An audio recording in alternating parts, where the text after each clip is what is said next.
Let me start with Washington with Terry McLaurin. He's requested a trade.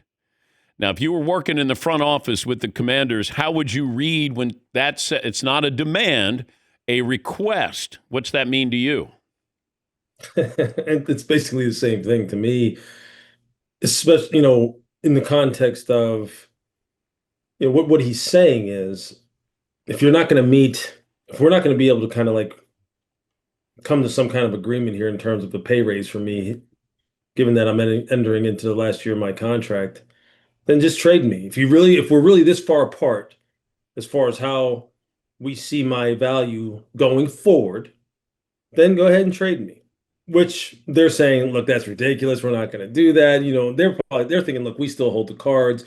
We could wind up making him play out this year at the current salary, franchise him for 2026, and then let him be a free agent after that. There's a lot of things that they can do that they can do that really require them not doing anything at all, which is just sitting there. And he knows that. And then really the only recourse that you have as a player, Dan, as you know, is like the only thing you recourse you have is to withhold services. So or ask to be moved somewhere else. And whether he's saying, look, I'm requesting a trade, demanding a trade, obviously he's ticked off because him and his agent, Buddy Baker, obviously see his value going forward as much different. And objectively, based upon how he played last year, they have an argument.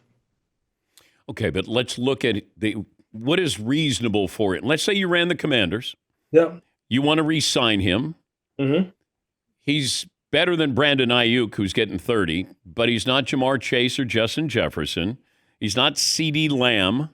Hmm. So where's the landing spot there? I think you just said the magic number, and I've been saying this on TV. I said it on social media last night. I think 30 million is the magic number for me. That I think if I was Adam Peters, I would be saying, okay, look, this is where this needs to be realistically. Now, if he's thinking I need to be up here at 33, 34, then obviously I'm going, well, we probably can't get there. And we know that the sweet spot in any negotiation, in any ultimate deal, is where you're not happy with exactly where you got to, but you're not dying over it either.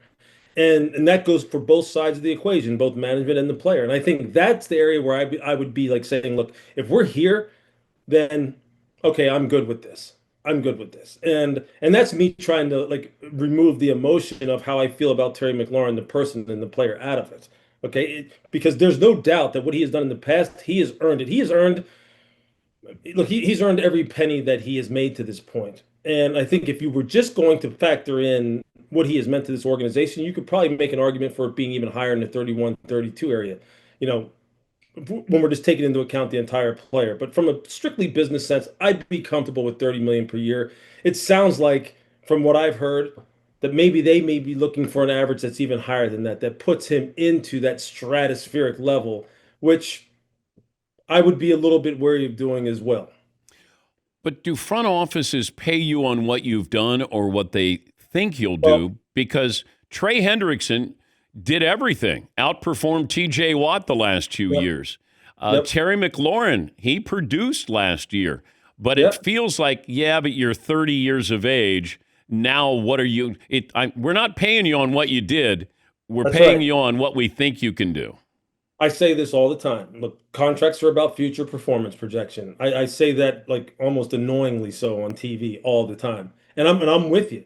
Look, but I also am someone who doesn't believe that 30 years old all of a sudden is some kind of big giant boogeyman that people constantly lean on to say, oh, but he's going to be 30. Like, okay, well, if I really want to get technical, Terry's not going to be 30 until the middle of September. So what does that mean for the look, just I know people use that as this line of demarcation to say, well, now the tide has turned. Now it's nothing but downhill for this player. And that's not true. It's just not true. I think you have to take every one of these cases case by case, understand what his history has been as far as his availability, his durability, his training habits, his personal life, all of that, and make a reasonable projection going forward about, okay, do we think we can get the ROI, the return on investment that we're looking for? And I think with Terry, everything that I've heard is that he's not someone I would bet against. I wouldn't be trying to negotiate against what he has done in the past because he has shown that he is an ultimate professional. And yeah, you know what? There are also people who make arguments for players based on what they've done in the past, almost as if players deserve some things, a premium above and beyond what you rationally think he may have earned going forward, simply because of how good of a pro he has been on and off the field. And Terry probably falls into that category. What's interesting about this situation, man, is that there are people who are really split on this.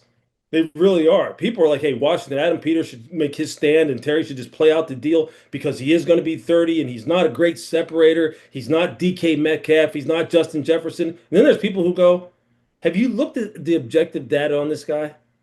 Have you looked at the effect on the QBR and the quarterback rating of Jaden Daniels when they're targeting him? Have you looked at he was top three in the league in touchdown receptions last year? Have you looked at the number of first downs he produced last year, which was up there with the elite players in the league?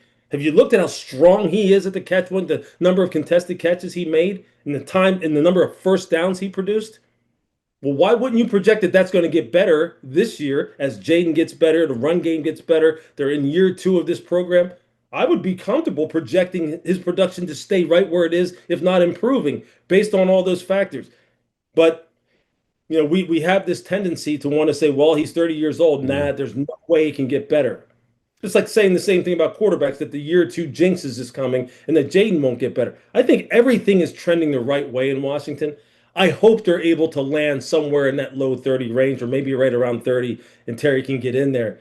Because this could be very, very, very disruptive to this offense if it's one of these things that gets extended into the regular season.